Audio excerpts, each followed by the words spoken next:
Hi, I'm Warrick from Harder and Steenbeck, and today I'm going to be demonstrating our new Evolution 2024 CRplus, painting this beautiful Stormcast Stormdrake from Age of Sigmar. Now, let me just start this video out by saying that I'm not going to be trying to recreate any sort of official scheme on this beautiful model. What I am going to do though, is I'm just going to improvise using the palette that I've put out here, and just whatever grabs me as we're painting is what we're going to do. The purpose of the video is I'd like to show you what the airbrush is really capable of doing in terms of what detail levels you can explore that might be beyond what you'd normally consider for the airbrush, and also that it remains extremely fast even when you're getting down into detail. So we're going to explore using it for texture, we're going to explore using it for really manipulating color to a really high degree of control and getting a lot of vibrancy from the airbrush, and we're also going to use it to demonstrate just how fine you can go with your detailing with the airbrush on something like this. So I've chosen a larger model because one of the things that this particular airbrush is designed to do is to work really, really fast. So you'll see when I'm priming this, just how fast we can get it done with the new Evolution 2024. So let's get to it, and I hope you enjoy the video. Okay, so the first thing, we've got two airbrushes here today. You don't need two. I've just done it to speed the video up. So one of them I've got set up with the 5 ml cup and the 0.45 millimeter head. And the other one I've got set up with the 2 ml cup and the 0.28 millimeter head. As you can see, there's some pretty awesome engraving on this particular one. This is the Squidmar edition of our standard Evolution CRplus, which is available year round. It's not a limited edition, so anytime you want to pick up some of Squidmar's awesome artwork, this is the airbrush that you can do it with. So just a note about our cups. So what we've done with all of our cup designs is they come with a lid on some of the models if you need it. But what you should know about the cup design is that the shape on the inside of every cup is shaped with a return. So if you do get a paint slop, it'll tend to slop up the side of the cup and it'll flop itself back down into the cup. So you don't really need to use a lid, but some people like them, so on some models they come included. So we're going to put some black primer down, first of all. So I'm going to do a roughly 50-50 mix. So we're going to mix up quite a good bit because it's a fairly large model.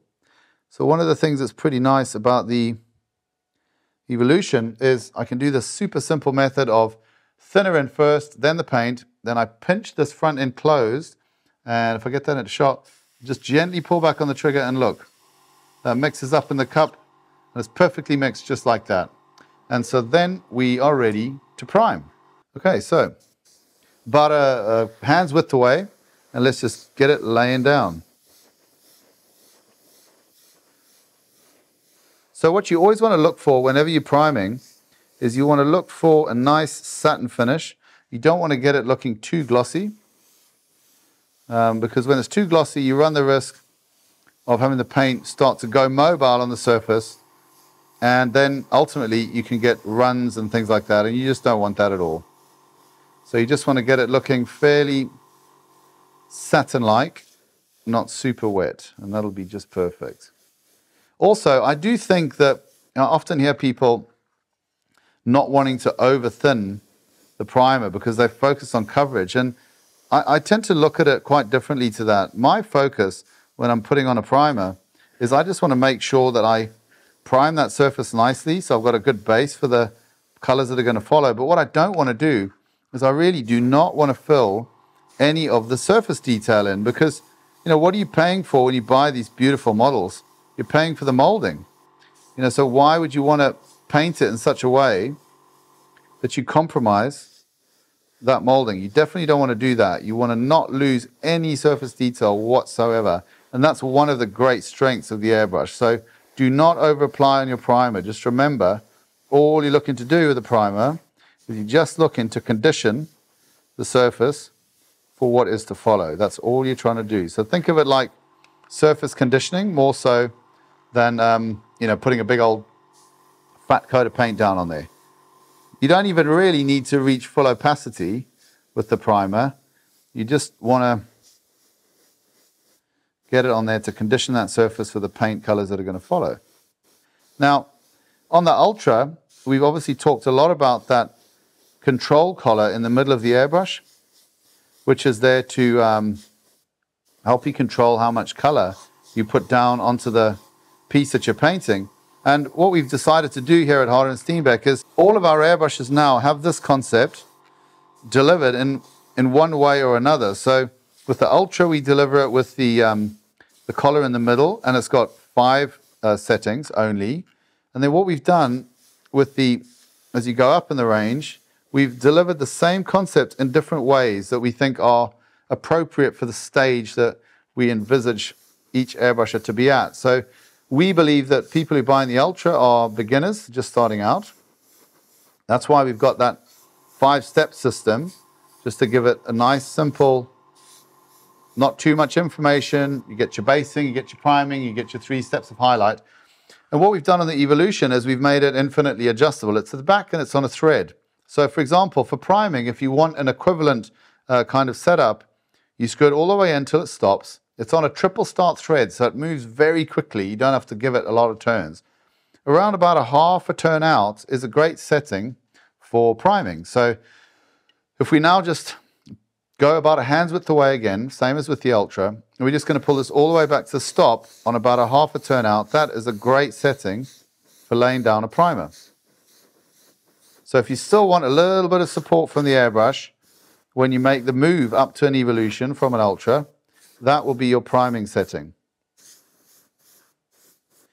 Okay, so as you can see, it's just laying it down absolutely beautifully.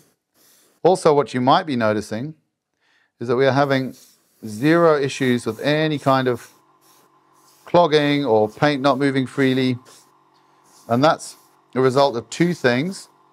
It's one, that aerodynamically the airbrushes are really sound on the front end, the way that they work. But also, it's because of the finishes that we've got on all of the parts that bear paint. It's really, really critical. Okay, so now I'm just going to... So all I'm doing here, by the way, is to lay this primer down, I'm literally just pulling the trigger all the way back to this setting of about half a turn out on the needle control setting at the back. And it just works absolutely perfectly. So now I'm going to see if I can get right up underneath here into the groin.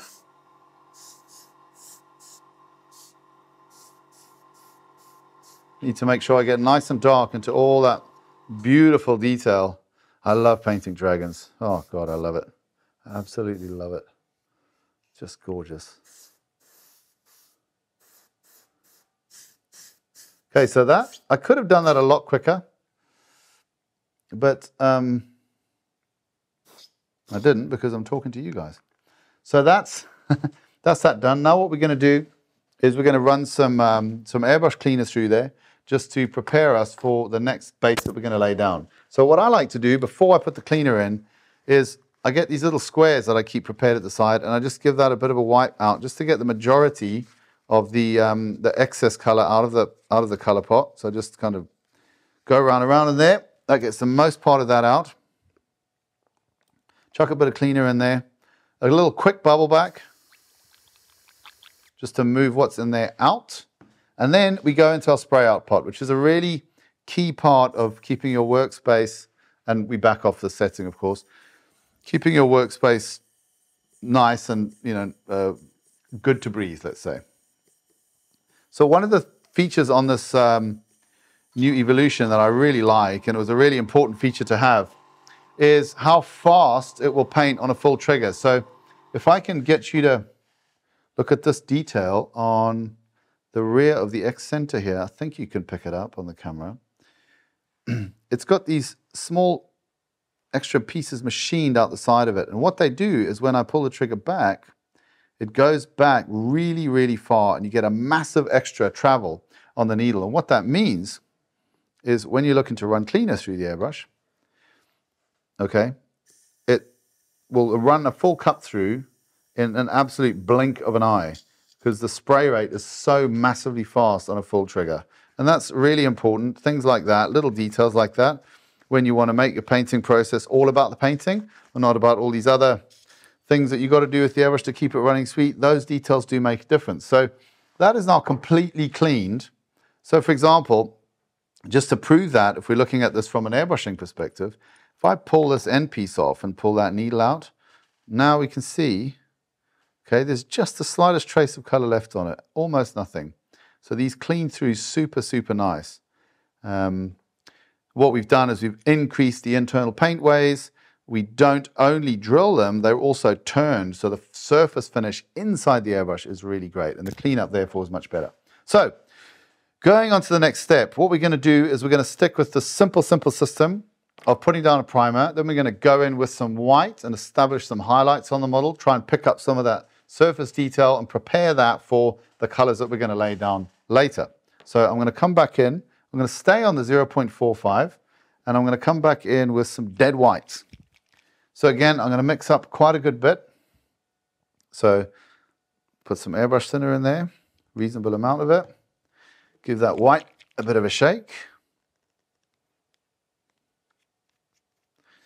And mix it up roughly 50-50. I think that looks pretty good to me.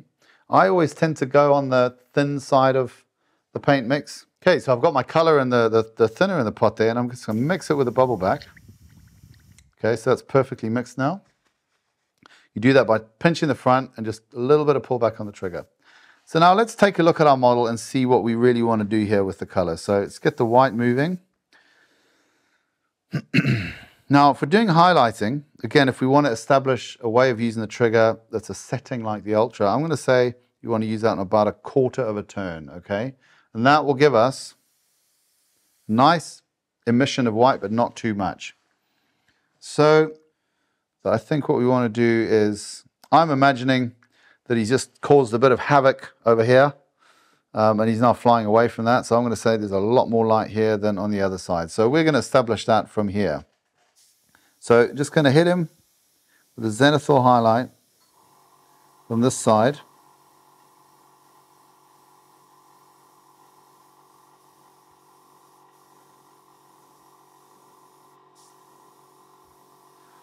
Now you can see the way this white is building. If you can see that, oh, here we go. You can see it's building up pretty nicely there. Okay, but now the evolution, what we want to do is we want to work more quickly with this. So we always encourage you with the evolution, once you've made the transition to that airbrush, to start trying to work with a free trigger. In other words, not using this. So if you're a bit nervous about your next steps, go ahead and use these settings that I've been giving you. But if you really want to progress, using the muscle memory that you've gained with the Ultra or that you already have as an experienced user, I'd encourage you to start learning how to paint without that trigger stop. So this is really just using it as I see fit now.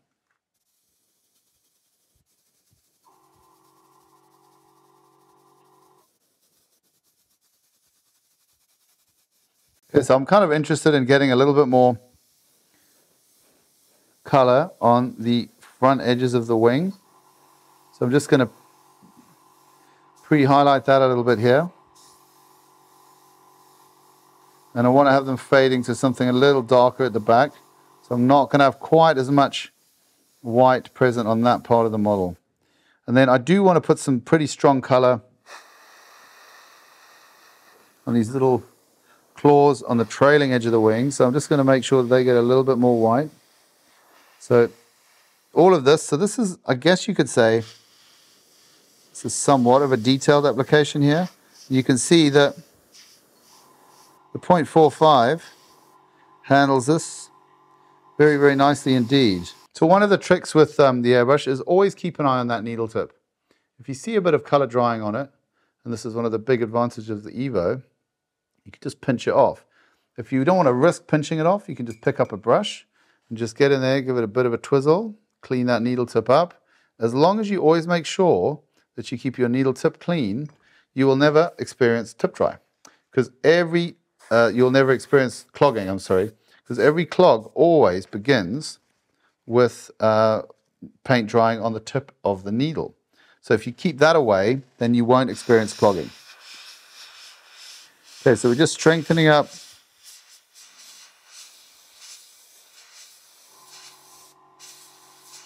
these lines here with the airbrush. I'm going to pick these up a bit as well. Getting right in the middle there.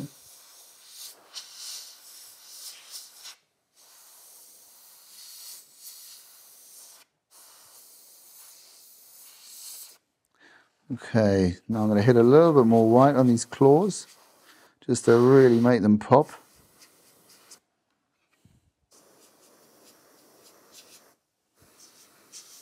I want those really, really strong.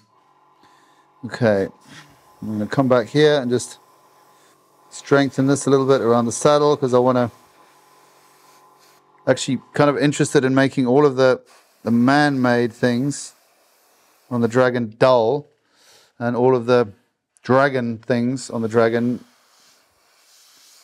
really strong in terms of color. So that's the kind of concept I'm going for here. So then when we look at the scary bits, things that we really want to have some good color on, I think we want to think about what we do on his teeth. So we can hit those if we come in from the side.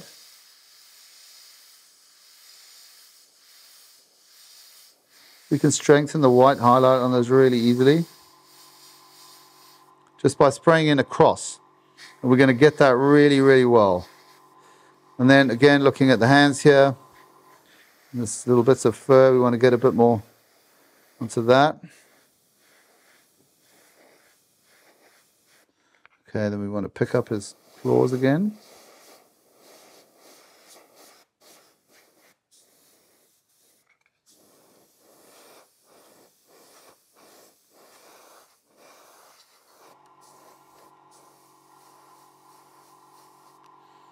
Okay, so you'll notice I'm just modulating as I'm painting. I'm just modulating with the airbrush as I paint. So I'm just getting on the amount of white I want. I'm just deciding that as I paint by varying how much I pull back on the trigger. So I'm using the trigger free.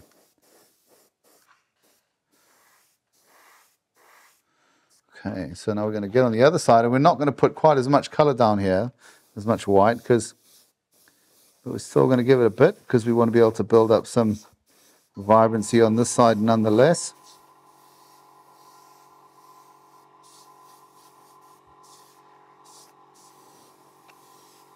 So really all we're looking to do with the white is just establish a base for our colors, to work over transparently, and also to start picking up the texture in the model.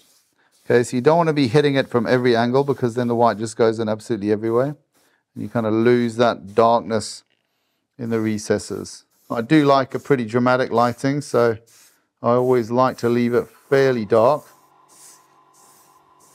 I don't put too much white where I want the drama, but you still need a bit, otherwise you can't work up to anything really.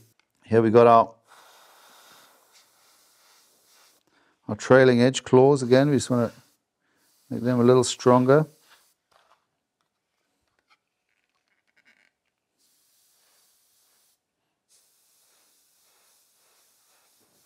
Okay.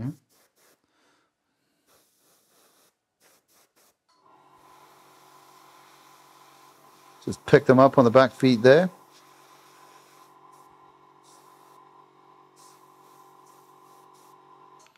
Now let's have a look at what we got. So what I was looking for was a little bit more strength of light on this side than the other. Not quite as much as I wanted, so I'm going to lay a little bit more down here.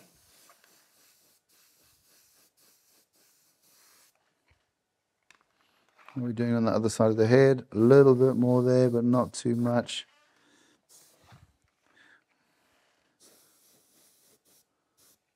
Okay.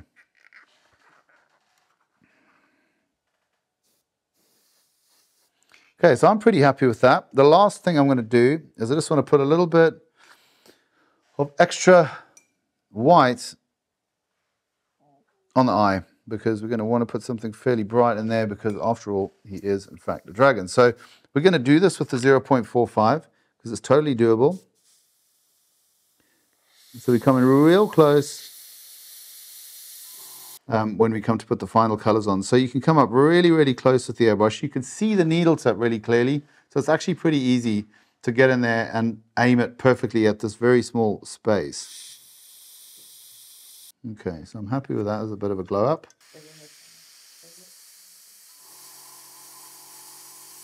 Okay, so I'm good with that.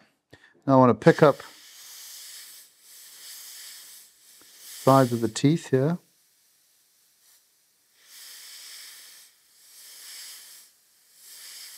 Okay, so let's get into these claws again just to make them a little whiter. So you've always got to be a little bit careful of what's downstream of the airbrush, because you don't want to get too much overspray onto things that you're not wanting to paint. So we're just being mindful of that. I just want to look at what we've got underneath the model here as to whether we need any more white. So I'm going to say we probably do need a little more. I'm just going to blow that in as well. And I'm going to focus a little bit on these claws on the hind feet here, just to highlight them a little bit more strongly so that they'll accept a bit more color later. Okay, so I'm going to call that good on the highlighting. So I think we've got some nice highlights established there that we can work with, coming back at that with transparent colors later on. So let's get him back on his stand. I'm now going to flush out the white from this brush. So there's quite a bit in there. So what's interesting again with this setup is you can just plug it in there, and this airbrush just get rid of it so fast with this massive trigger travel that it now has. That's a really, really enjoyable feature. I think it really speeds up the workflow. And again, just running a bunch of thinner through there, really cleaner through really, really quickly. It just drains the cup so fast now. I think you can see that on the overhead. So it's really, really fast spraying on a full trigger, which makes the cleanup really pretty quick. So you've got this little white tide line here. So really easy way of getting rid of that is just a little bit of cleaner on your paper towel and just get that in the cup, give it a bit of a wipe, and that is that pretty much gone. You can also then pinch the front of the airbrush like that as well. That will also sort that out and clean it up perfectly. Nothing wrong with getting into the brush, giving a little bit of a clean up in between colors. All of this will make your life easier on your next stage, as well as when you come to clean the airbrush up at the end of the day.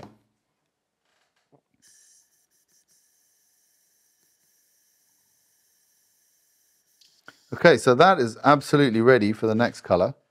And I think what we're going to do is we're now going to come in with our first color point to try to start building something interesting with this model. So what do we want to do here?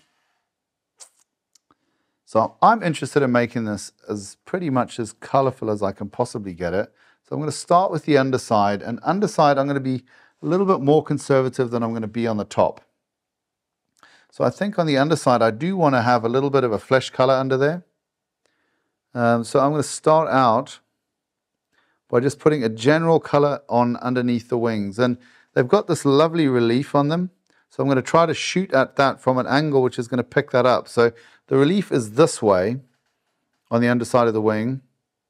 So I'm going to hit it from the front because we aim to have a bit more light from the front. I'm going to hit it from the front so it picks up those front slopes. So we're just looking to tint those so that we've got the sense that it's kind of like this webbing, sort of fleshy kind of color.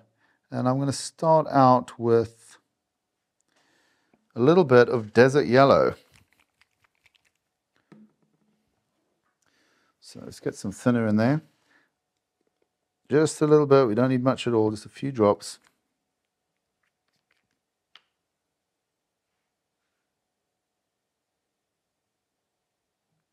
And again, we mix that by pinching the front of the airbrush, press down, and a little bit of a pull back, and it's mixed.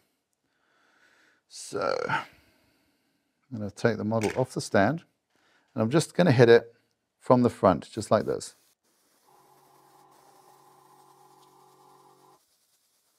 So I wanted to pick up a little bit more on the bones. Now I'm getting it building up a little bit too wet for my liking there. So when that's the case, you can just throw a little bit more color in, just to get a bit more opacity. And again, just bubble back.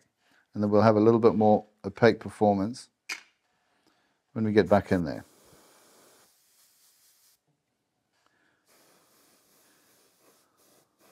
Okay, so we've established a little bit of value there under the wings with the desert yellow.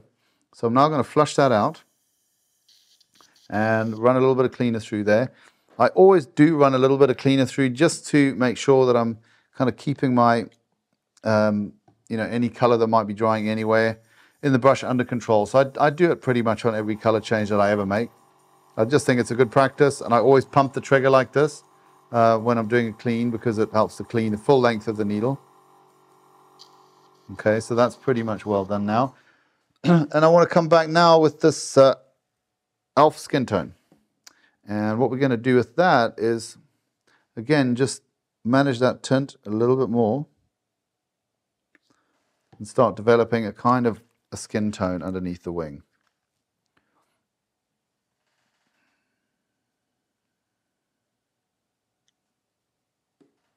So again, always fairly thin because you don't want to put too much color down.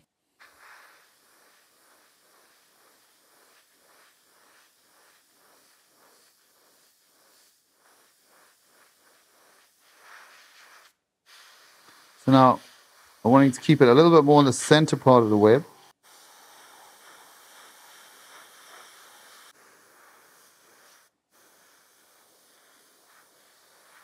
Okay, so we're going to get one more value onto that. And I like to move around just so that I kind of keep my concept going on the whole thing. So I'm going to finish that off, and then I'm going to start working on the top a little bit just to establish what colors I'm going to play with on the top side of the wing.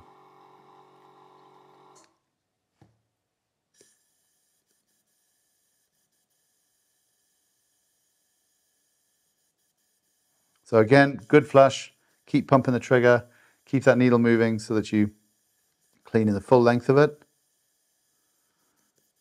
The bubble back is also useful in cleaning, by the way. It's not absolutely necessary, but if you think that you've got anything there you want to shift, it's a good technique to use in cleaning.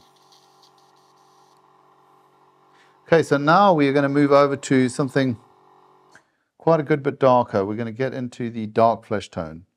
Okay, and that's going to help us to really get some interest and drama on the underside. And this I am going to thin quite a good bit. So we don't want this to be too opaque.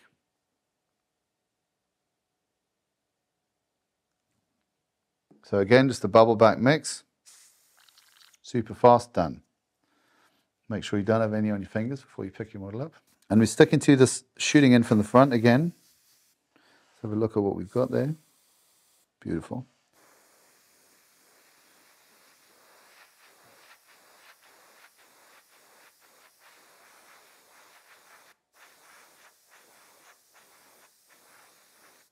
And you can see now how it's really starting to develop those ridges in the wings.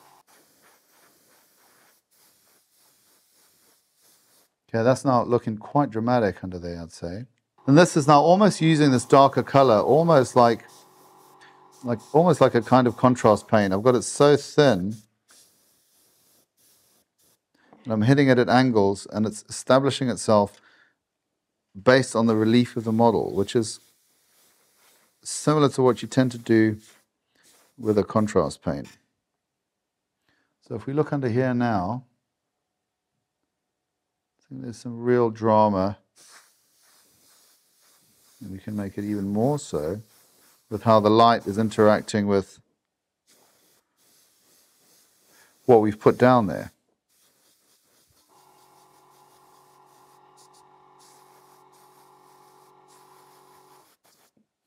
Let's just dry that off so it mats down, and we can have a look at what we've got.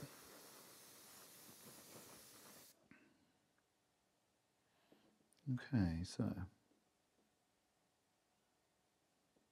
I'm pretty happy with that for now, so I'm going to pop that back on the stand, and I'm going to run this color out of the airbrush.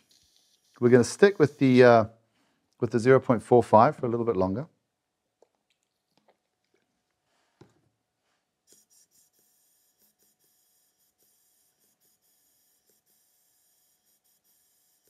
So again, always pumping the trigger when we're cleaning.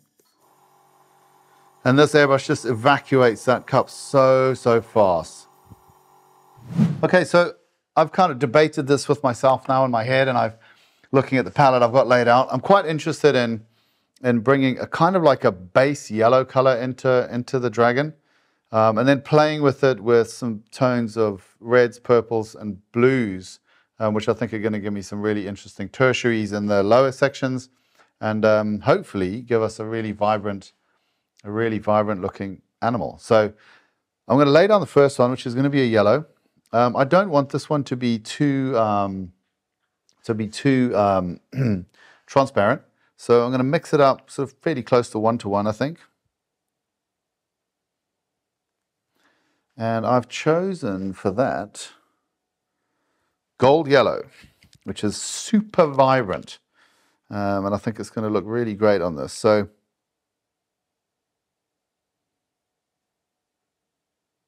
okay, so let's get that down there. One of the things that I love to do, because I think it interacts with the light colors particularly so well, is just to put a little splash of metallic in there. So I've got some polished gold, put a couple of drops of that in there, because I just think just adds something kind of special to the mix. And then again, we're just going to pinch the front of the airbrush, push the trigger down, and a very tiny pullback, and that's all going to mix up perfectly homogeneously for us in the airbrush cup. Let's have a look at what we've got on our top square here. So that is really vibrant, loving that.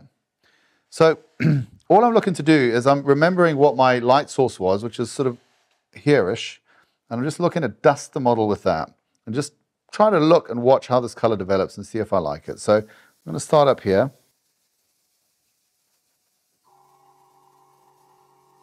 So in terms of how much I'm moving the trigger, with a free trigger, you can kind of do whatever you feel. Now, with this paint being fairly thin, and generally our mixes are fairly thin, I'm not moving it back much at all. I guess if you had to quantify it, I'd say on the needle stopper here, I'm probably moving it back. Yeah, I'd say it's about 1/4 of a turn is where I'm kind of operating. So if you want to replicate that, I think it's about 1/4 of a turn, and I'm just pulsing to get the lay down that I want. And I'm just hitting it over the whole model pretty much. I just want to get this general yellow tone established. And everything else I want to do, I want it to be a value of this. I want to tint the yellow with this. I want to try to maintain that directional painting, because I want that drama that's picking up the webbing on the wings. So I really want to try to preserve that. And the metallic works really well in that regard. It really picks those things up. You do have to come under here a little bit when you're dealing with the head and so on, just to pick that all up, but that's picking up really nice. I do want some other colors here, so I'm not going to make too much effort of hitting the underside, because I've got other plans for that.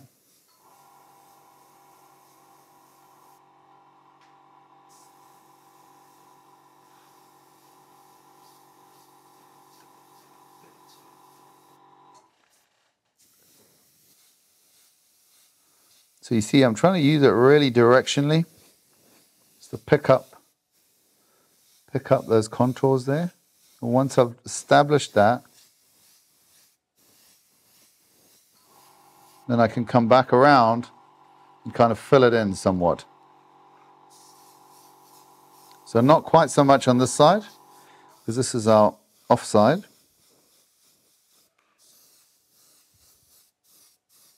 But we're still looking to just tint all those values of the white so that we're not seeing a white there. Oh, this is gorgeous.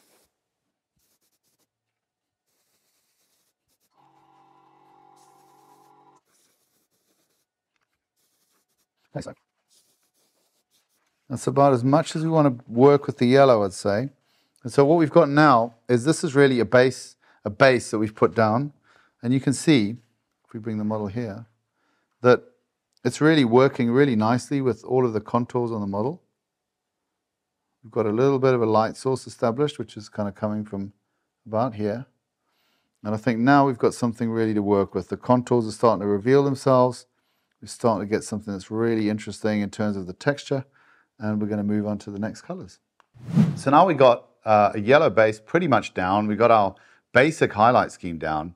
So now what I'm going to do is I'm going to go a little bit back to the underside and look at the smooth areas of skin on this.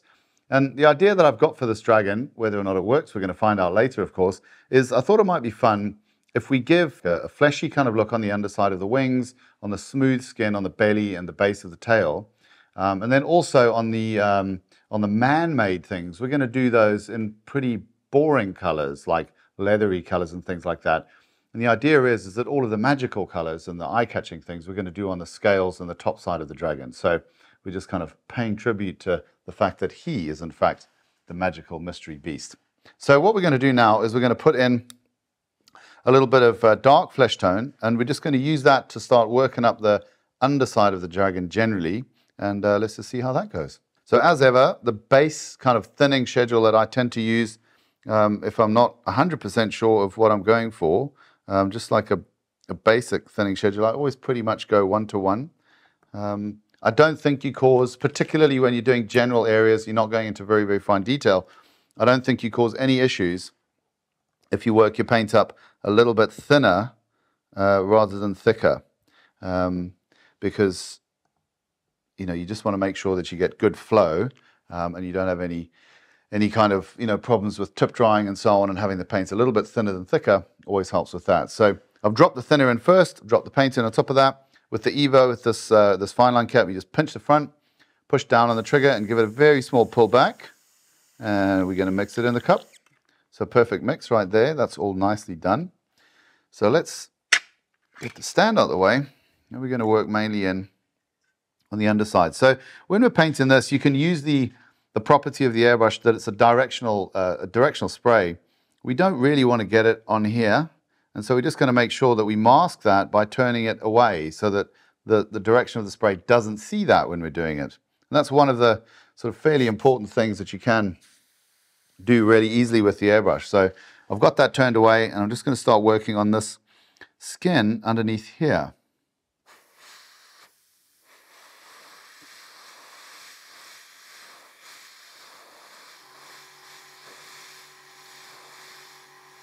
So I always go with a really light spray on that, just until I'm sure of how that color is representing.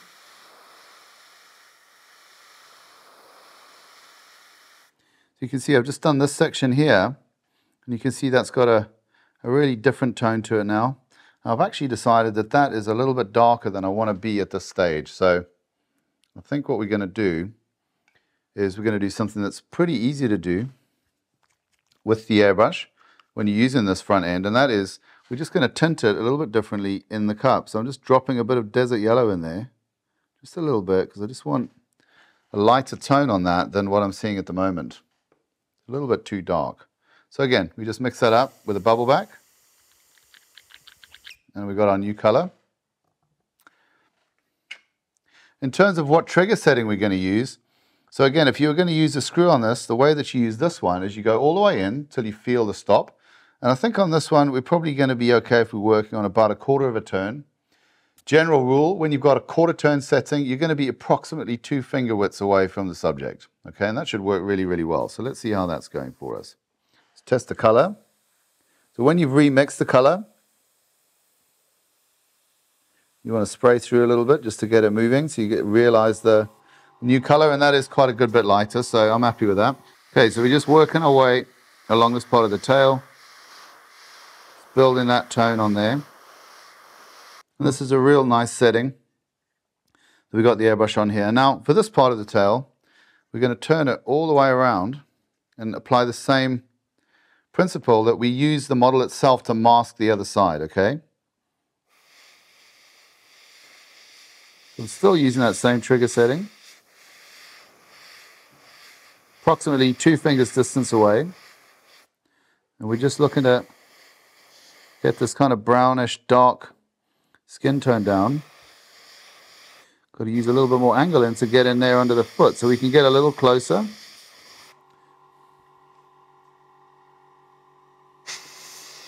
Here's where we can use the detail capability of the Evo to make sure that we don't hit where we don't want to hit.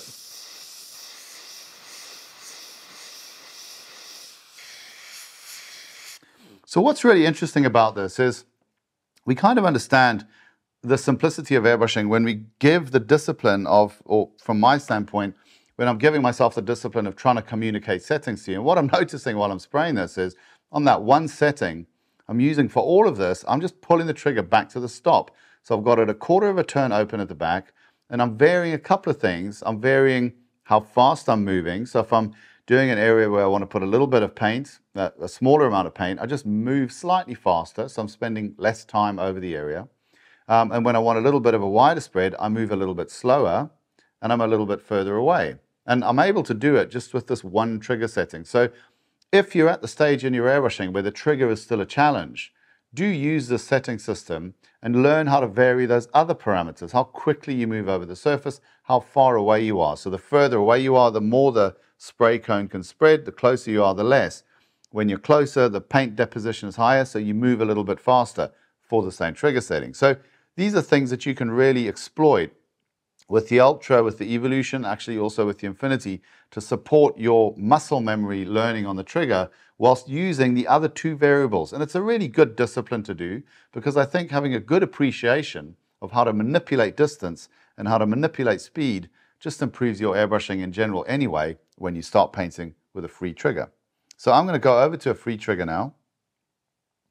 One of the advantages of a free trigger is you can give it a little quick full pull, which just helps to get rid of any paint that might be drying on the needle tip. Always good to check that. We've got no tip dry just yet, so we're just going to keep on painting. So now we're just working into this area underneath here. Okay, it turns out we do have a little bit of tip dry, so here's how we fix that again. One way you can do it is you can just pinch it off with your thumb and your forefinger. Just like that. You don't have to worry about touching the needle at all.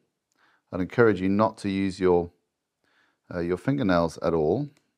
If you need to rotate the needle cap a little bit to do it, remember, always rotate it in the direction that would tighten on the air caps, so that you don't loosen it while you do that.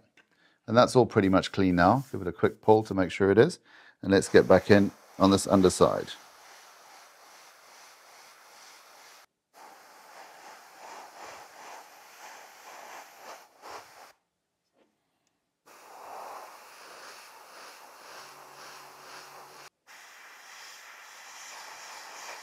So here's another little area where I'm just going to get in here. Now we are starting to get to the point where we're certainly not at the limit of the 0.45, and I'm trying to demonstrate just how much detail you can go into with this. But we're at the point where it starts to become a little bit easier if we think about switching over to the 0.28. But for you, I'm going to persevere with the 0.45. So what I'm looking at is, I'm looking at this little area here, okay, which I think this is like a tendon kind of piece of skin. So I want to get this color on there.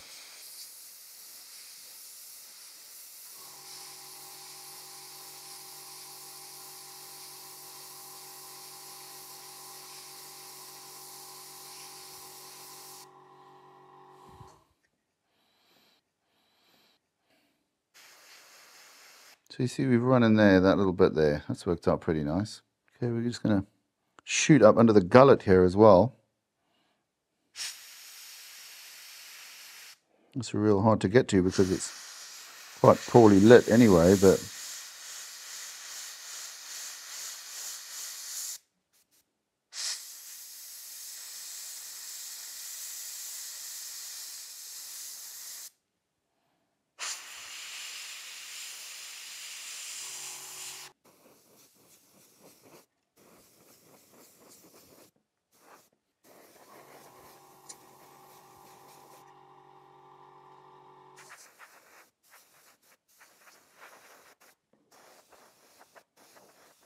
so it's just a little bit of the slightly warmer color just in the center of these panels of the wings. I thought that would be a nice addition. And the tips there looked a little bit, still a little bit too much like a zenithal highlight on a black. So we're just going to drop a little bit more color over them as well. And also here. just at the trailing edge of the wing, really.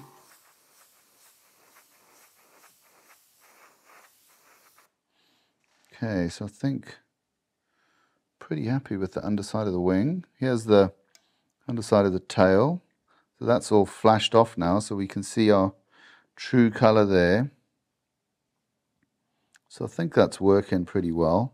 Got a transition issue here, which we're just going to fix.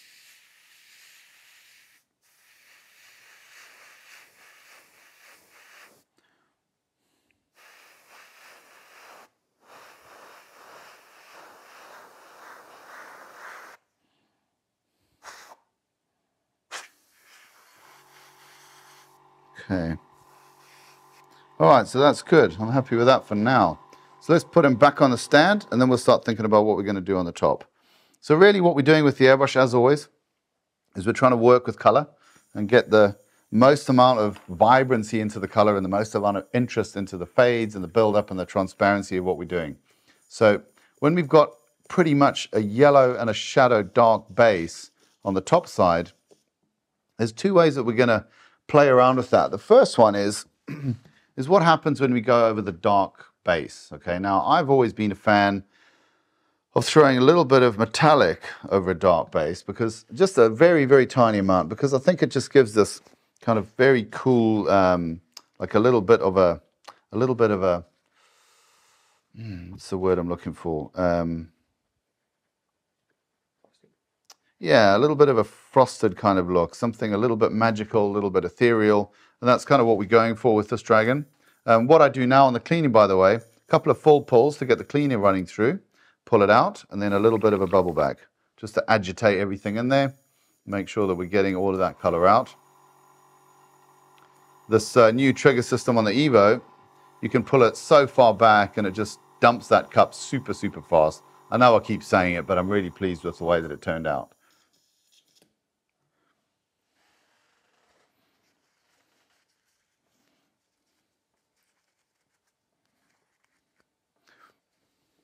A little bit of a wipe in the cup with some paper towel, just gets out residues so that you don't have to bother with another shot of cleaner. And then the last check that you probably want to do before you load your next color in is just to see how the front end's looking. Do you want to clean that up a little bit? Why not? Doesn't harm anybody, so you just get your brush. These open front ends are super easy to do that with. Give it a bit of a poke around there and then just spray off and give it a wipe with your fingers. So that's worth looking at. I always think that these, I don't know, what was that, 20, 30 seconds maybe? To do that in the midst of your painting process is super useful because it just keeps your airbrush clean. And then when you come to the end of the day, it's just boom, like literally a minute, 2 minutes of cleaning and you're done. So what we're going to go for now is I want to work a little bit with the shadows before I come back in with the next highlight.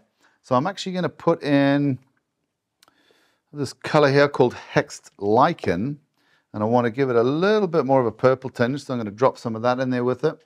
And then I think in the midst of that, I'm going to put a little bit of gunmetal. And that should give us a real nice kind of frosty mix for those shadows. It gives a little bit of a reptilian cast to the shadows as well, I'm hoping. So a bit of thinner in there. I'm going to put 1 drop of gunmetal. That's all we're going to need, nothing more than that. That was kind of a big drop though. 1 drop of alien purple.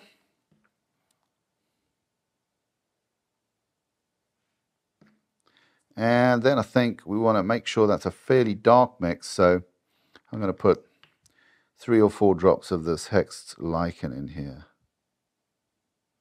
That should give us a pretty strong dark color that we can use just to take the black off these low lights. So again, bubble back to mix. Let's have a look and see what we've got here. Okay, that's a pretty strong color, and that's going to be great for a low light, I think, but we're going to use it very, very transparently. We're not going to get too much of this down. So just remembering where our light's coming from, I'm just going to start on this side of the wing here. I'm being very, very light. It's a very tiny trigger pullback here, so you can already see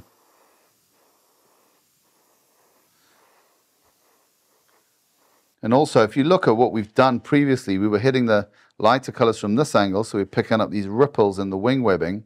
We want to hit it a little bit from the other side when we're hitting with the darks. so that we continue to use that molded relief to really get the most out of the fact that we're using an airbrush.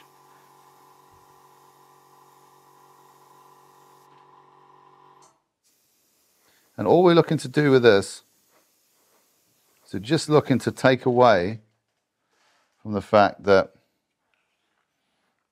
it was really purely a black that we were seeing as the low light. So we want to take away from that a little bit. So we don't want to put a whole lot down. It's just the finest tint. And particularly on the rear part of the wings, let's say, a little bit more.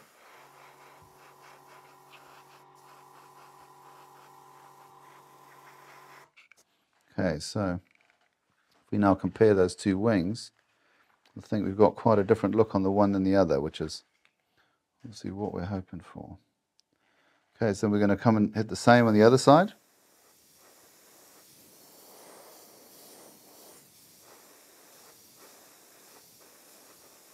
Okay, so I heard a little bit of a different sound there from the airbrush. A little bit of an uneven sound. I look at the tip, and sure as everything, you can see a little bit of tip dry there. So I'm just going to pull that off with my fingertips. And now we're good to go.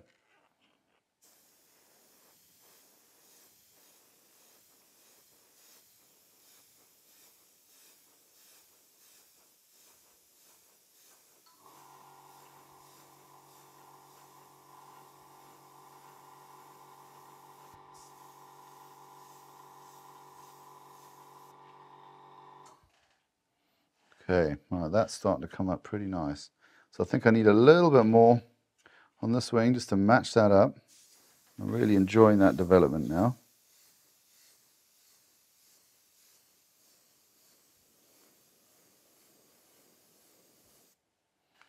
Okay, so how are we doing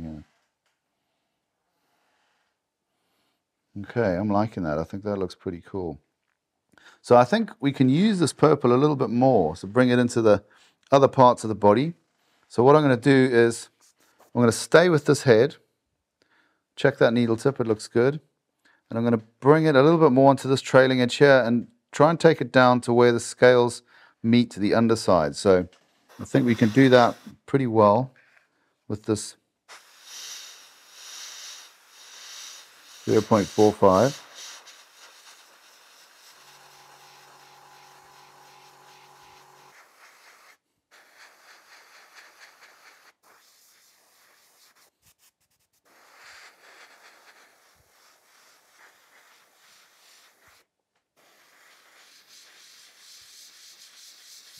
Okay, then this side's obviously going to be clearly a little darker. So we're going to go for it with the purple a little bit more on this one.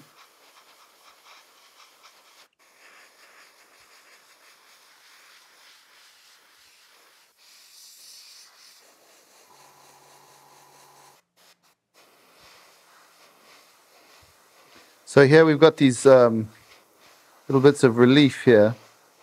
We're just going to pick them up in the shoulder muscles by hitting it directionally.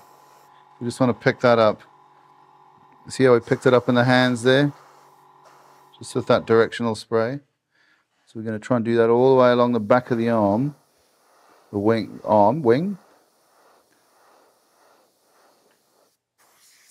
Okay, and then we're going to do it on the other side too. So again, we just always trying to use the airbrush directionally because it mimics the fall of light or shadow.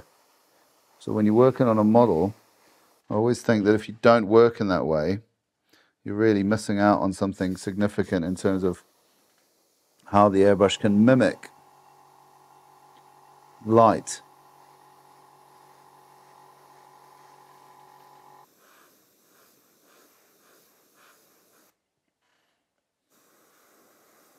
Okay, I think we've worked in enough with that purple, so I'm kind of pretty pleased with how that's starting to develop on the model. Have a look at that from a little bit of a different angle. So you can see it's picked up all the relief in the wing, super dramatic, which I really like. And then underneath you've got this kind of quite different kind of hue underneath, which I think is much more earthen. So we've got this kind of magical top side and a much more earthen bottom side. And what we're going to do when we come back to this is we're going to come back to these and we're going to put a little bit more highlight again on these to strengthen these colors and bring in maybe a little bit of blue at some points just to really make it pop. So what I'm going to do now is I think I'm going to take the paint out of the 0.45. We will come back to it and use it for a couple of other things. But I'm going to go to the 0.28 just to demonstrate to you the different ways that we can use that. You can cross over quite a lot between the two heads actually. But the 0.28, I think the biggest advantage it gives you compared to the 4.5 is you can paint more slowly. So you can have a slower delivery when you're getting into finer areas. It shoots a little bit less air, so you can use a thinner paint and not worry about it moving on the surface when you're shooting it into really small areas. So again, thinner goes in first. Not going to use a whole lot of this blue, so I'm using magic blue. And we're just going to use this just to change the shade of this yellow a little bit. So we're just still working with, I guess, really washes at this point. So again, just pinch the front of the airbrush, just bubble that up, get that color mixed in there, just paint onto a little bit of tissue just to see what our color is, and that is a super vibrant blue. So we're going to be careful with that because we don't want to overdo it. Well, actually, I always do want to overdo it, so we're going to overdo it. So the idea is to find areas where that blue might be kind of interesting. So I'm kind of thinking that the leading edges of each wing panel might be something where you'd see this kind of extreme bright blue on a magical creature. So I'm just going to try and blow it in a little bit over there just to add a little bit of greenness to that. I'm going to be really careful with it because I don't want to go too much.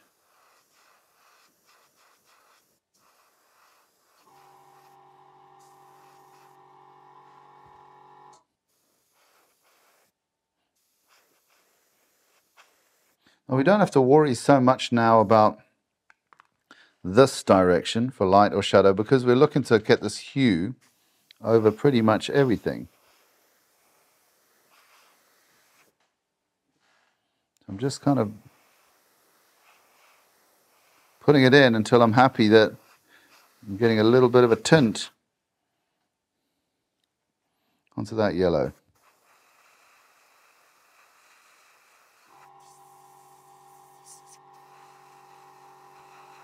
Right up in these little leading area edges here.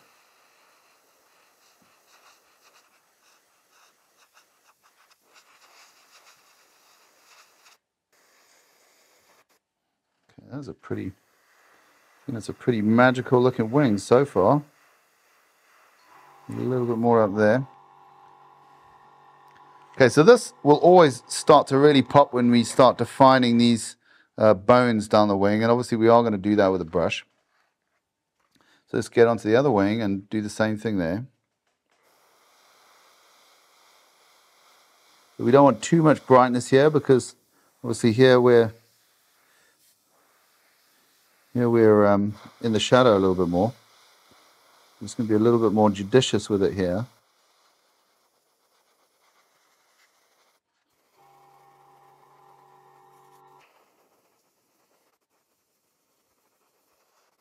And then the other area that I thought it might be kind of interesting is getting up under this breast area and transitioning that purple into a little bit more of a blue.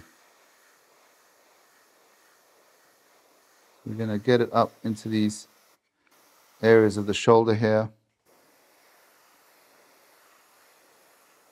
Just to start working with that color.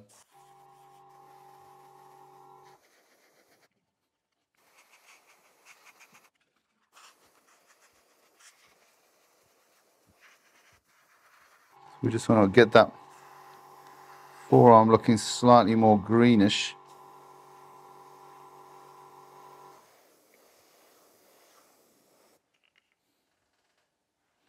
And then along the top of this purple here.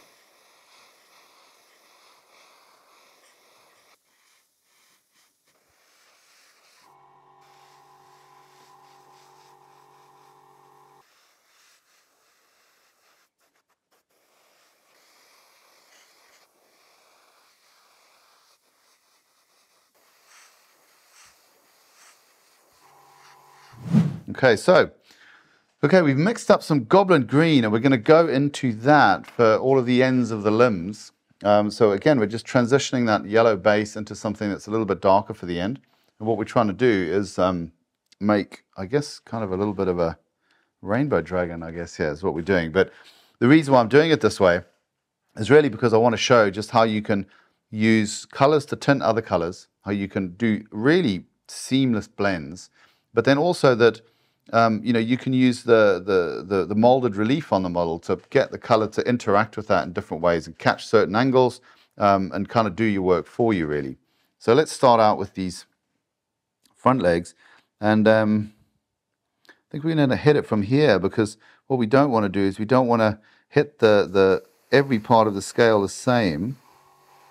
So it's always just like a little bit of a pulse until we're sure of what's happening with the color. We're just seeing that front foot starting to change now. And this is the thing that I like about the 0.28, is that you can work with it in a way where you're watching it change as you paint, okay? You're not kind of pulling the trigger and seeing this instant result. You're literally watching it slowly morph under your eyes. And then you've got all sorts of decision points where you can go, it's enough now, or I want more now. You're very, very much in control of what hue you end up with. So as we're looking at that now, if we compare the front foot to the head, you can see how much we've altered that color. So we're just going to continue to build that a little bit more. Also, the distance away, it's amazing how much this can be distilled down if you want to work in a way that's sort of something that can be easily communicated. What I'm learning more and more as I make these videos for you guys is we can really simplify airbrushing down to some really universal parameters. So when we're working with this kind of, let's say again, if we go back to the settings here, if we go to the stop and then we open up by a quarter turn, when we're a quarter turn open, approximately 2 fingers away is the area where you can really start to work with the color really carefully and just slowly build it and change it until you see. So I'm just pulling to the stop again here, and I'm about 2 fingers away. That's just about right for me to just slowly morph this color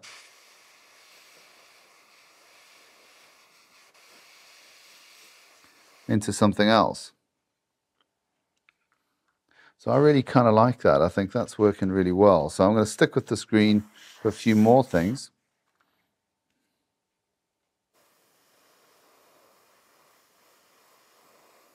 Just really get that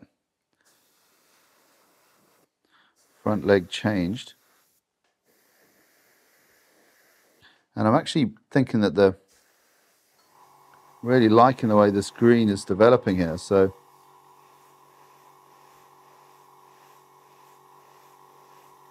I'm actually going to let it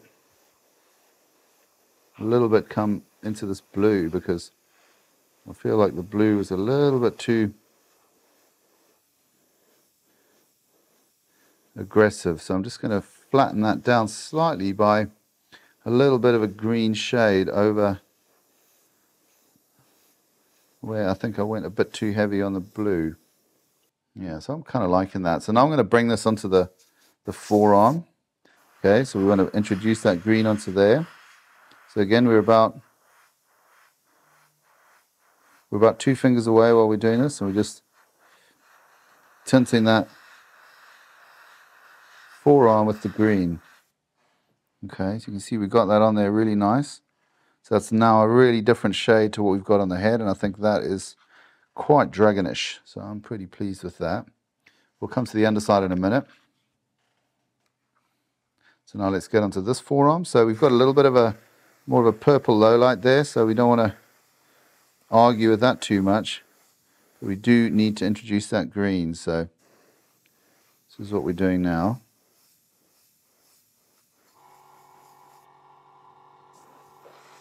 So when you're painting like this, you've got to be mindful of what's downstream of where you're painting, because you don't want this green going everywhere.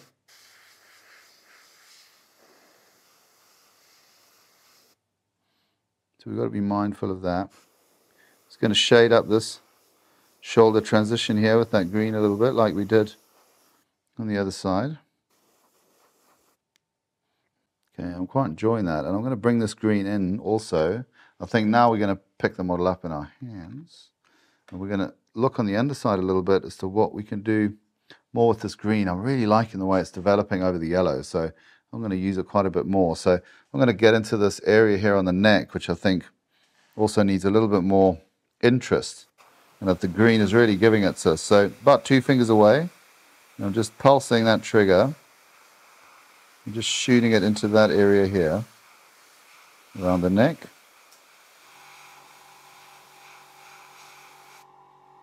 And I think that's really an interesting kind of look.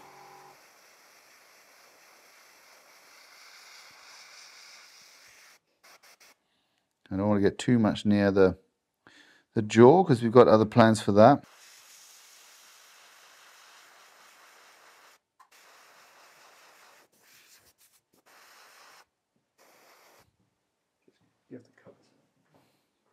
Okay, so when we're talking about this masking idea, so if we want to prevent overspray going in certain places, you can cup the item that you want to paint like this and get in there with the airbrush.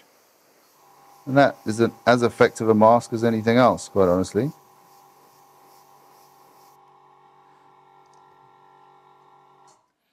Okay, so we've managed to hit that leg really nicely there without getting anything anywhere near the wings. And so let's get on to the rear legs now. So we're going to start with the feet. And again, always thinking about the angle that we're painting at, because we do not want to get it on other parts of the model. And also, going at fairly acute angles to the surface you're painting does help to pick up the scales and so on.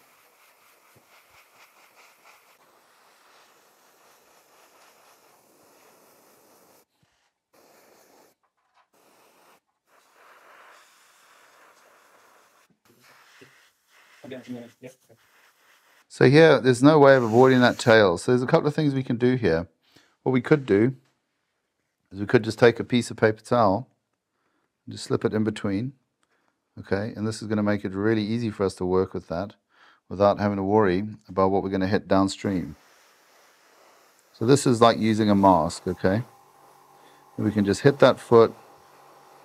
We've got no worries at all about what's underneath. And when you pull that out, you see the tail is absolutely unaffected.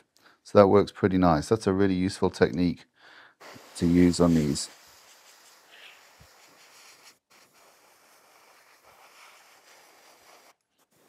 I'm just going to knock this blue down a little bit here because I'm just kind of slightly falling in love with this green while I'm painting it. It's absolutely mega. So I'm just going to give it a, as you can see here with the 0.28, I can use it to knock things down. You know, like a background spray, it's not a problem. It works really fine for that. So it has area capability as well. Actually, I like it so much, I'm just going to get a little bit of an overall hue on the whole model because it's such a attractive color. Okay, so I actually gave you some bad information there. I'm not using Goblin Green, I'm using Escopina Green, and it's I just think it's fantastic. I'm really enjoying it. So I'm just using that to shoot over the whole model just to slightly get that hue on there. And I think this is going to do a real nice job of just uniting everything a little bit more than it is at the moment. And it's going to bring everything in together. So let's get back onto these. This leg here I think needs a little bit more. And then we need to do this forearm as well.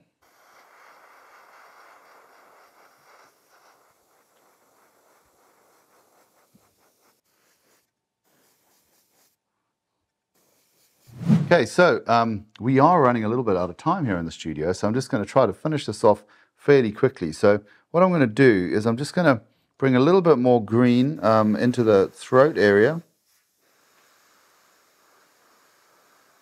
just to give a little bit more vibrancy there. Just a stunning color. just so you can see a real transition from one color to another here.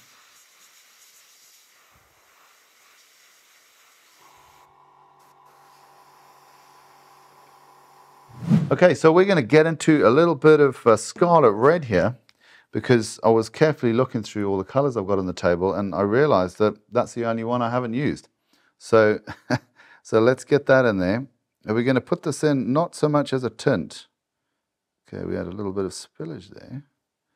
We're going to put this one in and use it a little bit more as an opaque color, with a little bit of tinting, because it's always like that with the airbrush. But I've mixed this one up a little bit thicker because I want it to be quite strong.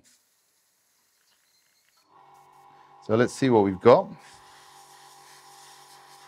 Okay, so that is super strong. So the areas where I wanted to bring it in was, we're going to be doing some dry brushing on this model to kind of bring all the details to life. But on the fur areas on the backs of his legs and so on, I wanted to just put a little bit of a, this is where I will use a red transparently, a little bit of a hue over that. So it just establishes a slightly different color for the dry brush to start bringing highlights out with. And then what I also wanted to do was start getting some really red textures in on the top here, down the back, and on the head generally. So that's the goal with the red. So let's just a little bit put some shading in. So we're not looking to develop a red here, but we're just looking to slightly put a slightly different hue into these bits of fur here. So I think that's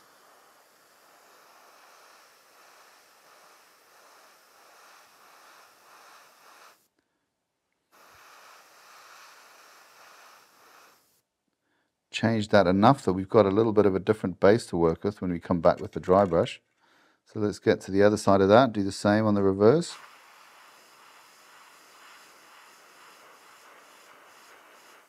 It's just very slight, just to change the transition. So here we can again use a little bit of paper towel or whatever else you got to hand, because we don't want that red getting everywhere. So we just pop it under there.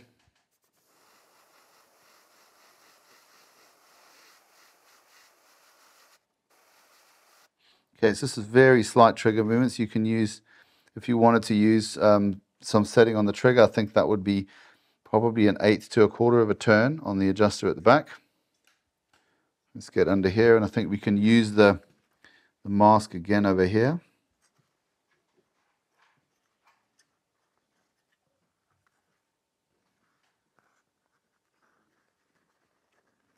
Just to look after that part of the model.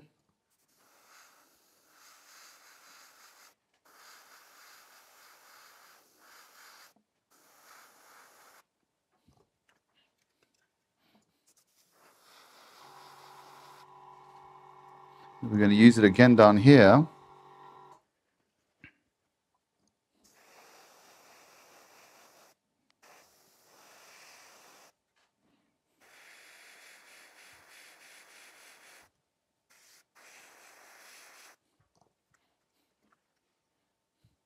And then this angle that we're going to hit them from here, we're not going to touch any other part of the model if we're careful.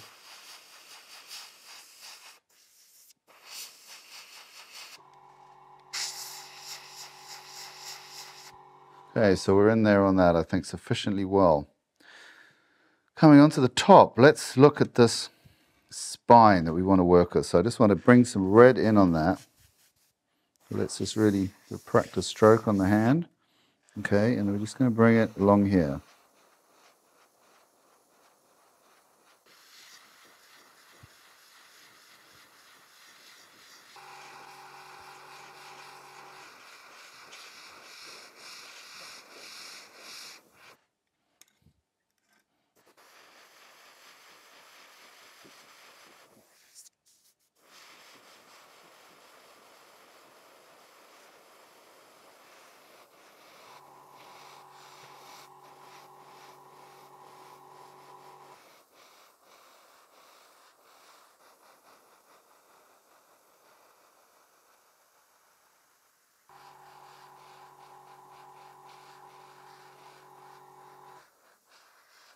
So we're going to mask a little bit here using this paper towel. just to make sure that we really get down into that area there. Okay, that's worked out kind of okay, I think. Okay, then we're going to get onto the head. I'm going to keep this red tone going on these scales here. Just fill that color in. Just being mindful of what else we might catch with the brush as we're doing it.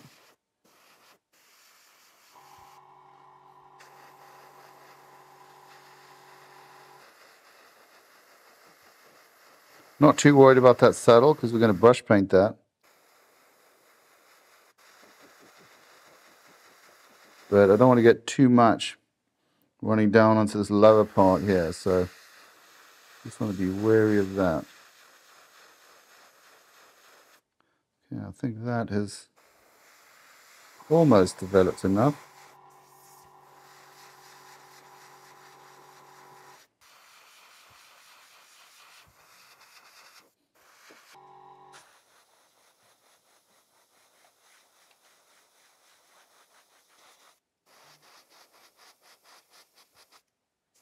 I think if we just tint that red with a little bit of desert yellow, then I think we're going to be good.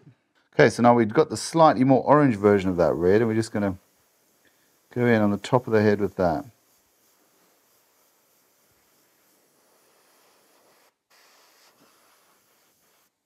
Okay, so we've always just got to be a little bit mindful of what's downstream. So again, we can just tuck a little bit of paper towel in here to deal with that.